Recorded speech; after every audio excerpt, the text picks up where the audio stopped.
नमस्कार दोस्तों, stock market studies में फिर से एक बार आपको दिल से स्वागत करता हूँ। तो इस वीडियो के अंदर मैं वही कंपनी के बारे में चर्चा करूँगा, जो एक स्ट्रांगली ग्रोथ अभी देखने को मिलने मतलब देखने का चांसेस है।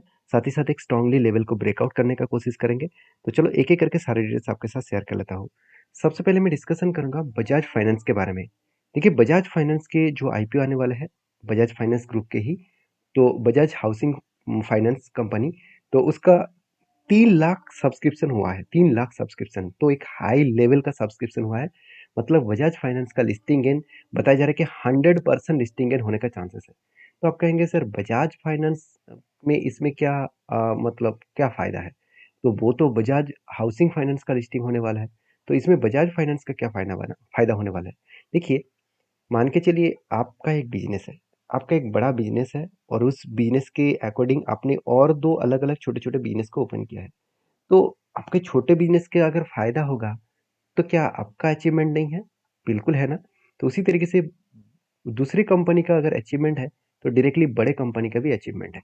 तो सीधा-सीधा एक इम्पैक्ट तो उस कंपनी के ऊपर पड़ता ही है। तो बेसिकली बजाज फाइनेंस के ऊपर कुछ खास ग्रोथ होना हो, तो एक पॉजिटिविटी तो बनेगा। क्योंकि मार्केट में वो वही कंपनी को लेके आ रहा है जिसका ग्रोथ अभी से स्टार्ट हो चुके हैं। मार्केट में लिस्टिंग होने से पहले स्टार्ट हो चुके हैं। तो सोचिए, मान के चलिए आपने एक दुकान ओपन किया, उस दुकान ओपन करने से पहले ही कस्टमर तैयार है, आप कब दुकान ओपन करेंगे, उस दुकान में जाकर प्रोडक्ट खरीदारी करेगा। तो एक मोनोपोली जैसा बिज़नेस एन्जॉय कर रहा है। तो उस डेटा को देखा जाए तो उसके अकॉर्डिंग कंपनी के ऊपर ग्रोथ अच्छा खासा आने वाला है। तो बजाज मतलब फाइनेंस के ऊपर जो मुझे डेटा देखने को मिला, वो जो मैं इतने दिनों से इंतज़ार कर रहा था। क्योंकि देखिए कब तो बने, उसके बाद बहुत सारे हैंडल्स पैटर्न क्रिएट हुआ और फाइनली वो पैटर्न यहाँ पे ब्रेकआउट देखने को मिला है। और मैं इंतज़ार कर रहा हूँ इस ब्रेकआउट के ऊपर कोई कंफर्मेशन मिले। मतलब इस कंपनी के ऊपर एक ब्रेकआउट हुआ है, इसके ऊपर कोई भी अगर कैंडल्स क्लोजिंग दे, तो ब्रेकआउट प्लस ब्रेकआउट कंफर्मेशन यहाँ पे मिल जाएगा। और ब्रेकआउट कंफर्मेशन मिलने के बाद मुझे लगता है बेस्ट तरीके से यहाँ पे एंट्री मिलने का चांसेस है। बेस्ट तरीके से एंट्री का मतलब क्या है? यहाँ पे ब्रेकआउट तो हुआ है, उसके अकॉर्डिंग अगर इसके ऊपर क्लोजिंग दे, तो बेस्ट तरीके से ब्रेकआउट कंफर्मेशन यहाँ पे मिलेगा।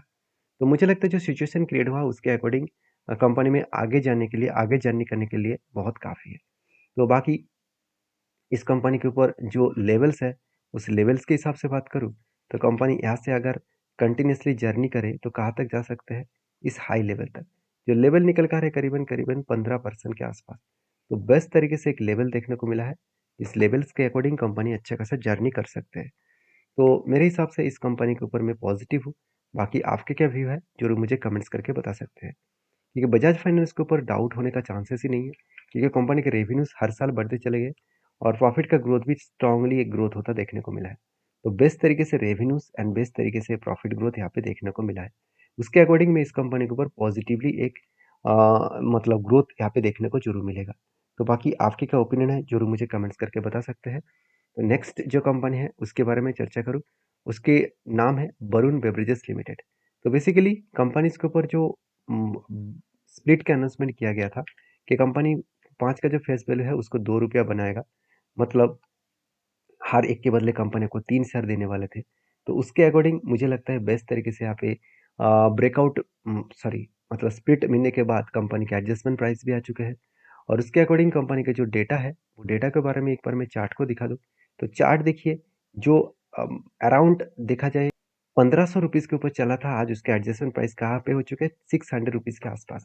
तो इस तरीके से एडजस्टमेंट क्यों हुआ? क्योंकि जो 5 का फेस वैल्यू ₹2 बनेगा, तो उसके अकॉर्डिंग जो एडजस्टमेंट है, वही एडजस्टमेंट यहाँ पे देखने को मिला है। तो मैं ये चीज़ों को आपको पहले बता दूँ कि कंपनीज़ के जो सिचुएशन क्रिएट हुआ है, उसके अकॉर्डिंग कंपनी बेस्ट तरीके से परफॉर्मेंस किया। इसके इसके कारण कंपनी के ऊपर स्प्लिट एंड बोनस लेके आया, क्योंकि आप खुद ही देख सकते हैं, कंपनी की जो ट्रेंडिंग है, मैं 2016 से देखूँ, तो एटलीस्ट 10 ईयर में कहाँ से कहाँ तक जर्नी किया। सर ₹25 से कंपनी कहाँ तक पहुँच चुका है? ₹600 तक। तो 25 से ₹600 तक पहुँच चुका है, वो भी लास्ट 8 ईयर्स में। तो 8 साल में कंपनी इस लेवल तक जर्नी किया। तो मैं वरुण बेवरेज के ऊपर बहुत पॉजिटिव हूँ, क्योंकि आप सभी जानते हैं इस कंपनी के प्रोडक्ट जो है वो एक मोनोपोली जैसा है। क्योंकि आप खुद ही देख सकते हैं, इसका मार्केट कैप इसके हिसाब से पेप्सी का जो बेवरेज प्रोडक्ट है, वो मोरक्को में 10% मार्केट शेयर लेके चल रहा है। पेप्सी का जो ब्रांड्स है उसका नेपाल में 45% का मार्केट शेयर है। पेप्सी का जो ब्रांड है वो नॉर्थ एंड ईस्ट इंडिया में 40% मार्केट शेयर है। साउथ एंड वेस्ट में 25% मार्केट शेयर है एंड साथ ही साथ श्रीलंका में 18% मार्केट शेयर है। तो जो कंपनी की इतना स्ट्रेंथ है, इतना स्टेबिलिटी है, उस कंपनी के ऊपर हमेशा एक पॉजिटिव व्यू देखने को मिल ही जाएगा। तो इस कंपनी के ऊपर मेरा जो व्यू है वो पॉजिटिव है और किस तरीके से मैंने इस कंपनी के ऊपर काम कर रहा हूँ वो मैं आपको नेक्स्ट डे में कैंडल पैटर्न्स के हिसाब से दिखाऊंगा, क्योंकि एडजस्टमेंट अभी तक हुआ नहीं है। तो उस एडजस्टमेंट के हिसाब से जब कैंडल में कोई भी ब्रेकआउट देखने को मिलेगा तो मैं आपके साथ जरूर शेयर करूंगा, क्योंकि इस कंपनी की जो परफॉर्मेंस है उसके ऊपर एक ही चीज़ कहूँगा, ये कंपनी के जो टेक्निकली चार्ट पैटर्न्स है उसमें आपको रेवेन्यूज जो दिखेगा बहुत डाउन हुआ था, उसके बाद फिर से रिकवरी कर चुके हैं।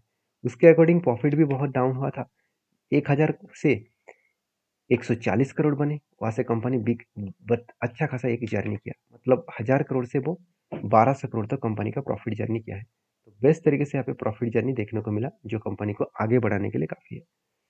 तो चलो अभी नेक्स्ट कंपनी के बारे में चर्चा कर लेते हैं। इस कंपनी का नाम है Tata steel, sorry Tata Motors. देखिए टाटा मोटर्स के बारे में एक चीज़ आपको जरूर कहूँगा, टाटा मोटर्स के ऊपर लोगों के मन में जो क्वेश्चन है, कैसे टाटा मोटर्स इतनी लंबा जर्नी कर चुके हैं, कंपनी का लाइफ टाइम हाई हो चुके 1180 रुपीज़ के आसपास। तो क्या टाटा मोटर्स और भी ऊपर जाएगा? क्या टाटा मोटर्स यार से बड़ा फॉल हो सकते हैं? तो इस डेटा को दिखाने से पहले मैं कुछ अपडेट में आपके साथ शेयर करूंगा, जो अपडेट एक ऑफिशियली सीएनबीसी चैनल के माध्यम से मिला है। आप देख सकते हैं Tata Motors share fall 6% after UBS warns, मतलब यूबीएस ने पहले ही वन किए थे, यूबीएस ने पहले ही बताया था कि टाटा मोटर्स के ऊपर अपकमिंग टाइम्स में एक फॉल देखने को मिलेगा। उसके पीछे रीजन कौन सा है? जेएलआर। तो जेएलआर क्या है? Jaguar and land rover. तो जैगुआर एंड लैंड रोवर का जो बिजनेस है, सबसे ज़्यादा रेवेन्यूज टाटा मोटर्स को जैगुआर और लैंड रोवर के तरफ से ही मिलता है। और अगर वहाँ पे कुछ इशू आए तो डायरेक्टली सीधा सीधा तो झटका तो लगेगा। तो चलो एक बार मैं यहाँ पे वो डेटा आपके साथ शेयर कर लेता हूँ। आप देख सकते हैं जैगुआर हो गया, लैंड रोवर हो गया, ये दोनों ब्रांड को टाटा मोटर्स ने खरीदारी की है और आज इसी वो टाटा मोटर्स के अंदर ही है इस कंपनी। तो सीधा सीधा देखा जाए तो कंपनी का जो ग्रोथ है उसके अकॉर्डिंग बात करूँ तो यहाँ पे बताया जा रहा है कि ग्लोबली जो ब्रोकरेज फर्म है ईएसबी, सॉरी यूबीएस, मतलब एक फॉरेन इन्वेस्टर है, उन्होंने कहा कि issued of cell recommendation, Tata Motors के ऊपर सेल का रिकमेंडेशन दिया और वो भी 8 टारगेट थे 825। तो करेंटली लेवल कौन सा चल रहा है? करेंटली लेवल चल रहा है 976, मतलब एक अच्छा खासा टारगेट उन्होंने डाउन साइड का दिया है। उन्होंने कहा कि 20% तक डाउन साइड आने का चांसेस है। उसके पीछे रीजन भी वो उन्होंने बताया, किस तरीके से डाउन साइड आने के पीछे रीजन एक ही है कि कंपनी का जो जैगुआर और लैंड रोवर है उस प्रोडक्ट के जो सेल्स है वो कम हुआ है।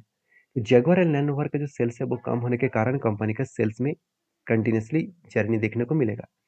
क्योंकि टाटा मोटर्स का अगर मोनोपोली बिजनेस को देखा जाए तो कंपनी इसके ऊपर देखिए, कमर्शियल व्हीकल्स के ऊपर 33% मार्केट शेयर है, इलेक्ट्रिक बसेस का 47 मार्केट शेयर है, लाइट कमर्शियल के ऊपर 49% का मार्केट शेयर है, इलेक्ट्रिक व्हीकल्स के ऊपर वो भी फोर व्हीलर्स के ऊपर 68% मार्केट शेयर है, और उसके साथ साथ मीडियम जो हैवी कमर्शियल व्हीकल है उसको 58% मार्केट शेयर है, पैसेंजर व्हीकल्स के ऊपर 12% मार्केट शेयर है। तो ओवरऑल कंपनी का जो मार्केट शेयर है बहुत स्ट्रांग देखने को मिला। इसी स्ट्रांगनेस के कारण कंपनी के ऊपर अच्छा खासा जर्नी होने का चांसेस है।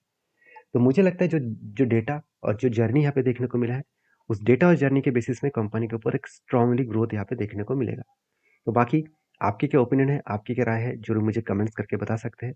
और मैं ज़रूर कहूँगा इस कंपनी के ऊपर आप एक बार डीपली सारी चीज़ों को नोटिस करना, डीपली सारी चीज़ों को स्टडी करना, उसके बाद काम करना। तो क्योंकि टाटा मोटर्स के ऊपर मुझे हमेशा एक पॉजिटिव व्यू देखने को मिला है, चाहे सेल्स कितना भी डाउन हो। देखिए कंपनी के रेवेन्यूज़ में कोई भी चेंजेस नहीं है, कंटिन्यूसली रेवेन्यूज़ को मेंटेन किया। हाँ, प्रॉफिट में चेंजेस आए। तो पिछली बार प्रॉफिट बहुत ज़्यादा हो गया था, जो टीसीएस को भी बीट कर पाए थे, टीसीएस से भी ज़्यादा प्रॉफिट हुआ था। उसके पीछे अलग रीज़न भी है, वो रीज़न आपको बताऊंगा। बेसिकली कंपनी का जो प्रॉफिट है वो इस रेंज में होना चाहिए था, इस रेंज में। तो क्या इतना प्रॉफिट होने के पीछे रीज़न कौन सा है? चलो एक बार मैं आपको दिखा दूँ।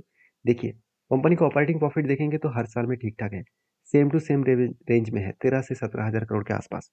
तो पिछले सालों में, पिछले क्वार्टर्स में इतना प्रॉफिट क्यों हो गया था? क्योंकि कंपनी को प्रॉफिट कहाँ से हुआ? आधा से इनकम में, आधा से इनकम बढ़ चुके थे इसके कारण। उसकी दूसरी बात, कंपनी को टैक्स भी छूट दिया गया था, 87% टैक्स रिटर्न मिला था, जिसके चलते कंपनी को एक्स्ट्रा बेनिफिट मिला। तो कहने का मतलब है कि टाटा मोटर्स मेरे लिए स्ट्रांग कंपनी है। हाँ, इतने लंबा जर्नी होने के बाद कभी ना कभी तो वो रुकेगा, क्योंकि जो टारगेट मुझे मिला था कुछ इस तरीके से 600 रुपीज़ के आसपास एंट्री था इस जगह पे, और टारगेट था मेरा करीबन करीबन 1100 50 के आसपास, मतलब एंट्री लेवल से टारगेट तक देखूँ तो एक अच्छा खासा टारगेट और एंट्री और टारगेट लेवल देखने को मिला था। मुझे लगता है बेस्ट तरीके से यहाँ पे एंट्री और टारगेट मिला है, उस बेसिस में कंपनी के ऊपर 87% का टारगेट मिला।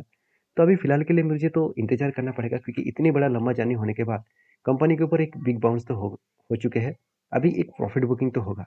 तो यहाँ से जो करेक्शन हो रहा है वो तो कहाँ तक आ सकते हैं। देखिए, अगर मैं डेटा को देखूँ तो यहाँ पे एक सपोर्ट लेवल मुझे देखने को मिला। वो सपोर्ट यहाँ पे भी बना था, यहाँ पे भी बना था। जो सपोर्ट लेवल निकल कर है 900 के आसपास, तो मुझे लगा जिस तरीके से करेक्शन हो रहा है वो 900 के आसपास आने का चांसेस है।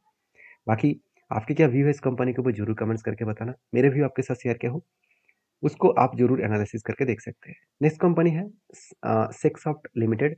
तो सेक्सॉफ्ट लिमिटेड बेसिकली 3000 करोड़ की कंपनी है, और इस कंपनी का अपडेट यही है कि कंपनी बोनस का मतलब अनाउंसमेंट कर चुके हैं।